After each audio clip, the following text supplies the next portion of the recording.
you need to be the one to do it this time? I normally do it as the season progresses a couple times during the season.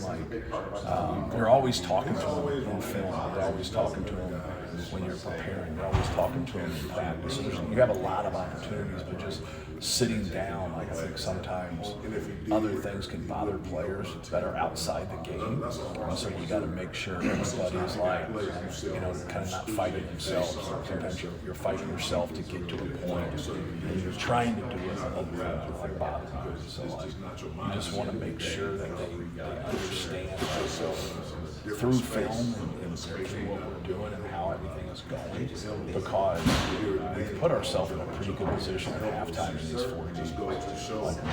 It's not like we're out of the game. I think we're actually leading 3 out of the 4 games. And so you're not going to halftime with all right, we got to adjust here. You're going to halftime and say, hey, we just got to be better at what we're doing. And then against Michigan, we actually were pretty good until the end. And at the end, we just had a total breakdown from a defensive standpoint, blocking out standpoint, and just making better decisions. So obviously against Wisconsin, they totally, just went off and exposed us. And we had to be able to make some adjustments there and get stops, and we simply weren't able to do that. So in Indiana, it was just a combination of everything. Right? Probably our worst half of basketball.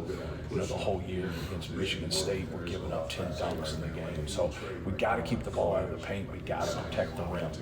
And when we get too spread out, and we're all over the place, and it hurts us. But we're not. Nobody is good at defensive transition on live ball turnovers. We got to do a better job there. So just a combination of those things, and you got to go. It's like a root canal, man. You got to deal with it, but you got to get through it so you can get better. Tracy, you called it just a players only meeting. Is that the kind of accountability that you hope is coming through this kind of season? Yeah, you just want honesty across the board. You got to look at it from a coaching perspective, and be honest with yourself. And a player, especially a competitive player that values winning, he's going to do the same thing. And coaches-led teams are better than, are not better than player-led teams. You get experience and you have players and they're leading. What gets said when the coaches aren't around is what's the most important.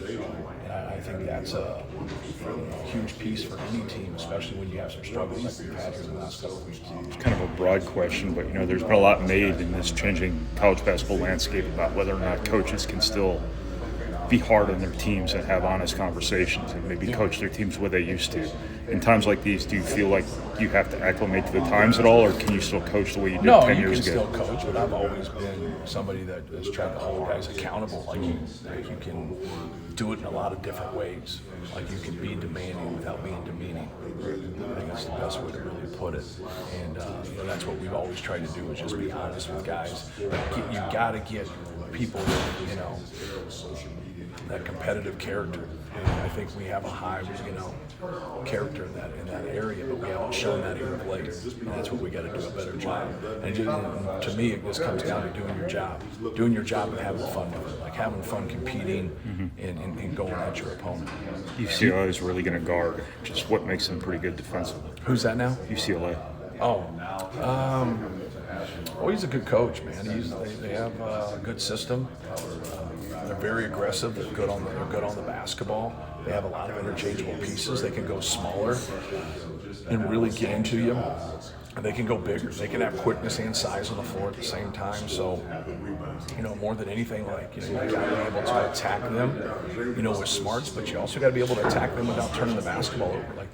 They lead our league in forcing the most turnovers. So I think that probably holds true for us more than anything. Do you expect more mental toughness from your team just with the losses, the second half? You expect mental toughness every game.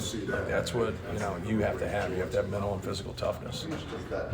So anytime you have the struggles that we've had, now you gotta respond to it. You gotta respond and go out there and compete, and you gotta play better. And I think that's the main thing for us, is really being consistent and doing our job. When we don't, we get disconnected. We have to stay connected and do what we're supposed to do. How do you instill that? Is that something that trickles down from day one? Yeah. Yeah. We do it on all times. Yeah. It never stops. So when like you play one defense and there's differences with it, like you can change some things in ball screen coverages, you can change how you handle the post, you can back up off of certain people, your pickup point can be different, but you're still playing one defense and you're still working on things. So when you get guys that are juniors and seniors, like those guys gotta be like, it's gotta be ingrained in them to where we're doing it, and just our focus isn't there. But like what we're asking them to do is things that we've done and been successful at. That's what's frustrating.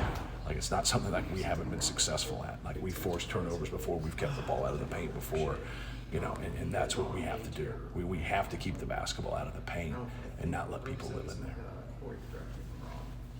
Thanks.